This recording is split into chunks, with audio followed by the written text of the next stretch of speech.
சற்று முன் வெளியான முக்கிய தகவல்கள். காற்றழுத்த தாழ்வு மண்டலம் எந்தெந்த மாவட்டங்களில் கனமழை வெளுக்கப் போகும்? வானிலை ஆய்வு மையம் முன்னெச்சரிக்கை தகவல்கள். இத பத்தி தகவல்களை தான் இந்த வீடியோல பார்க்க போறோம். கீழ இருக்கிற ரெட் கலர் பட்டனை கிளிக் பண்ணி சப்ஸ்கிரைப் பண்ணிக்கோங்க. பக்கத்துல இருக்கிற பெல் ஐக்கானையும் மறக்காம கிளிக் பண்ணி வச்சுக்கோங்க. அப்பதான் நான் ரெகுலரா வீடியோ போடுறது உங்களுக்கு நோட்டிபிகேஷன் வந்து சேரும். வாங்க வீடியோக்குள்ள போகலாம். மறக்காம லைக் பண்ணிக்கோங்க. நாளை செங்கல்பட்டு, விழுப்புரம், கள்ளக்குறிச்சி மற்றும் திருவண்ணாமலை மாவட்டங்களில் ஓரிரு இடங்களில் கனமழை பெய்ய வாய்ப்புள்ளது. மத்திய மேற்கு வங்கக்கடல் பகுதிகளில் நிலை கொண்டிருந்த காற்றழுத்த தாழ்வு பகுதி நேற்று காலை ஆழ்ந்த காற்றழுத்த தாழ்வு பகுதியாக வலுப்பெற்று அதே பகுதிகளில் நிலவுகிறது.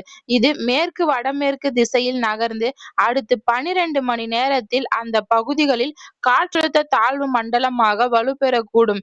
இது மேலும் வடக்கு வடமேற்கு திசையில் நகர்ந்து ஆழ்ந்த காற்றழுத்த தாழ்வு மண்டலமாக வலுப்பெற்று தெற்கு ஒடிசா, வடக்கு ஆந்திரா கடலோர பகுதிகளில் அக்டோபர் 3ஆம் தேதி காலை கரையை கடக்கும் என்று வானிலை ஆய்வு மையம் தெரிவித்துள்ளது.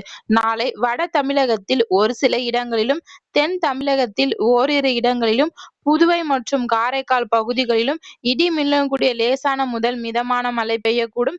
செங்கல்பட்டு, விழுப்புரம், கள்ளக்குறிச்சி மற்றும் திருவண்ணாமலை மாவட்டங்களில் ஓரிரு இடங்களில் கனமழை பெய்ய வாய்ப்புள்ளது.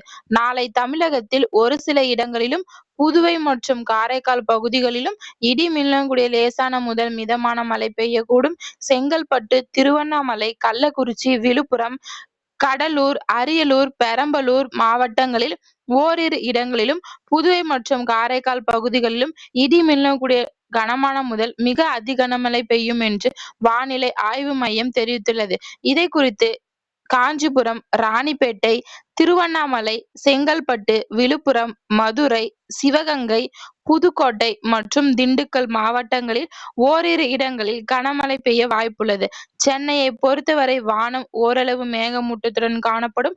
நகரின் ஒரு சில பகுதிகள் இடி மின்னலுடன் கூடிய லேசான முதல் மிதமான மழை பெய்ய வாய்ப்புள்ளது. அதிகபட்ச வெப்பநிலை 33 டிகிரி செல்சியஸை ஒட்டியிருக்கும். குறைந்தபட்ச வெப்பநிலை 26 டிகிரி செல்சியஸை ஒட்டியிருக்கும்.